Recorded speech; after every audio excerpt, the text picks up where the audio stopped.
नमस्कार दोस्तों। पिछले कुछ सालों में अगर हम चर्चा करें तो हमने एक देश और एक ऐसे कई सारे विषय देखे हैं, जैसे एक देश या एक राष्ट्र और एक राशन कार्ड, एक देश और एक टैक्स सिस्टम,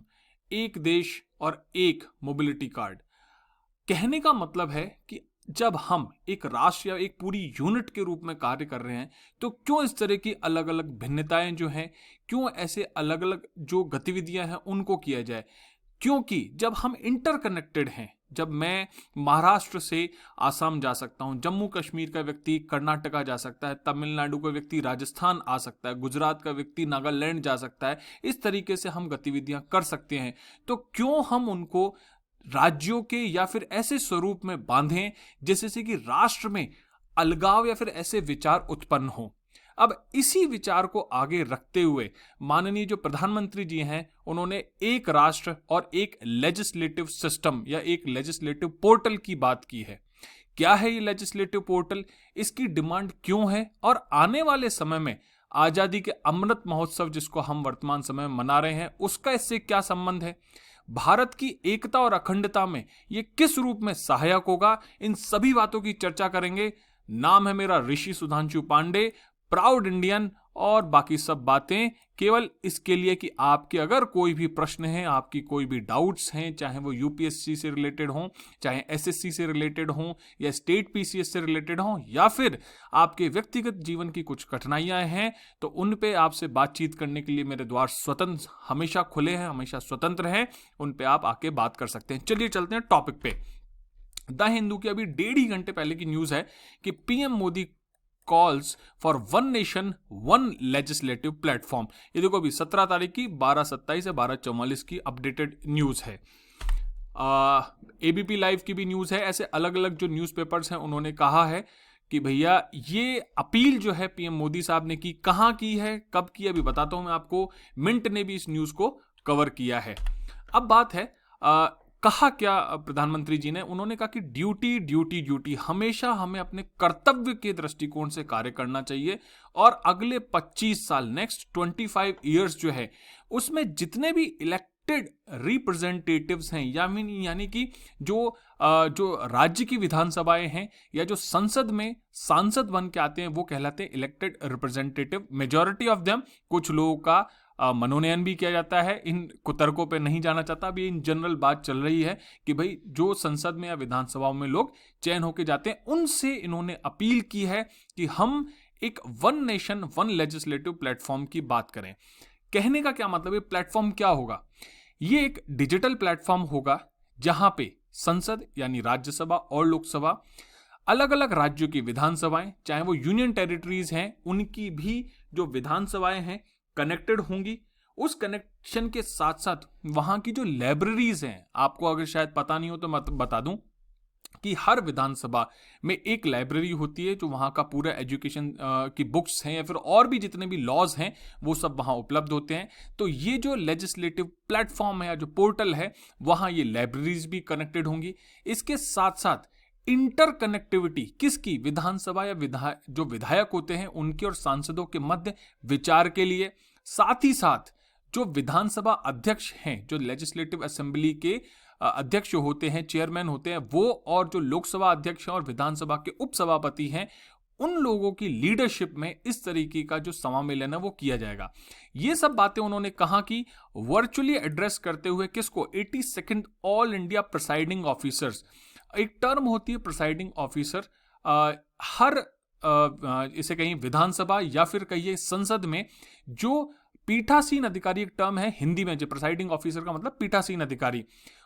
उससे संबंधित उसको किस तरीके से काम करना चाहिए, उसको किस तरीके से डेकोरम बनाना चाहिए, क्या उनका अप्रोच होना चाहिए राष्ट्र की एकता के लिए, अखंडता के लिए, किस तरीके से डेमोक्रेसी को आगे बढ़ाया जा सकता है, इन सब बातों में चर्चा करने के लिए जो 82nd all India presiding officers की जो कॉन्फ्रेंस हुई थी, जो कि कहाँ, हिमाचल प्रदेश असेंबली में हेल्ड की गई, रखी गई है, वहां उन्होंने अपने विचार व्यक्त किए। इसके साथ साथ उन्होंने क्या कहा, पहली चीज उन्होंने कही कि टेक्नोलॉजिकल बूस्ट मिलना चाहिए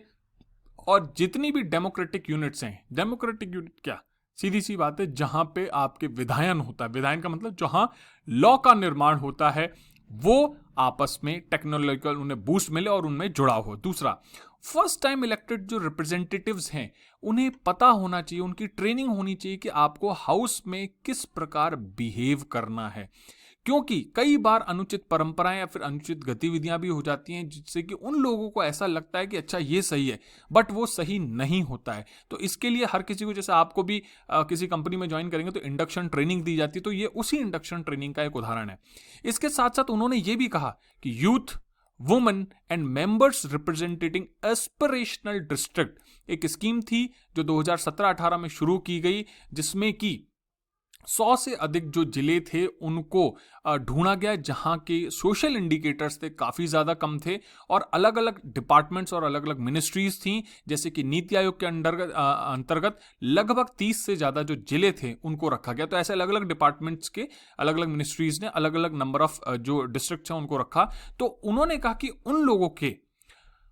जो भी रिप्रेजेंटेटिव हैं उन्हें ज्यादा समय देना चाहिए हाउस में बोलने के लिए। कहने का मतलब है कि जो पिछड़े क्षेत्रों का डेवलपमेंट करने के लिए आगे आ रहे हैं कि उन्हें मौका मिलना चाहिए। इसके अलावा उन्होंने ये भी कहा कि a day for quality debate, इस चीज पे चिंता कई बार दर्शाई गई है। जो अभी वर्तमान समय में लोकसभा अध्यक्ष हैं ओम बिरला जी, उन्होंने भी इस पे चिंता दर्शाई है कि जो क्वालिटी, गुणवत्तापूर्ण जो विवाद है उसमें कहीं ना कहीं लोकसभा और राज्यसभा दोनों में ही कमी देखी गई है। तो कोशिश ये की जा रही है कि जो इलेक्टेड यानी चयनित जो प्रतिनिधि हैं वो अपना समय और अपना अनुभव क्वालिटी डिबेट के संदर्भ में जो सदन है उसमें भागीदारी करें। इसके साथ साथ लेजिस्लेटर्स की रिस्पॉन्सिबिलिटी है कि वो विजिलेंट हो, सतर्क हो, किसी भी चीज, किस चीज के बारे में, discordant voice about the countries unity and integrity. अगर राष्ट्र की एकता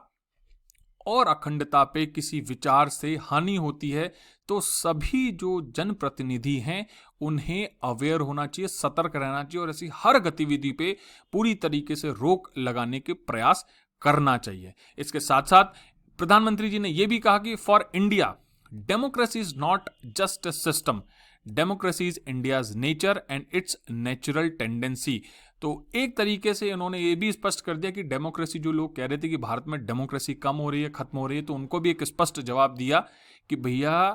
भारत से डेमोक्रेसी खत्म हो ही नहीं सकती, क्योंकि ये इसकी कैरेक्टरिस्टिक्स है, अभिलक्षण है,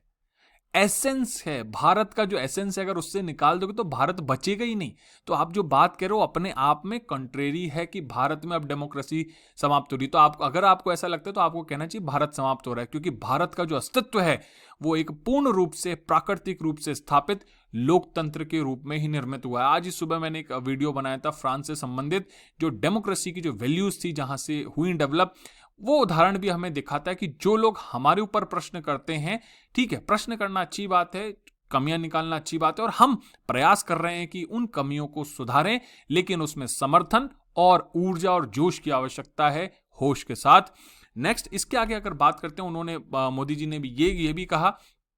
कि आने वाले समय में हमें राष्ट्र को बहुत ऊंचाइयों पे ले जाना है, और बहुत ऊंचाइयों के लिए हमें हिम्मत रखनी होगी, विश्वास रखना होगा, तभी हम कुछ जाके आगे काम कर पाएंगे। हमें इन अफवाहों से,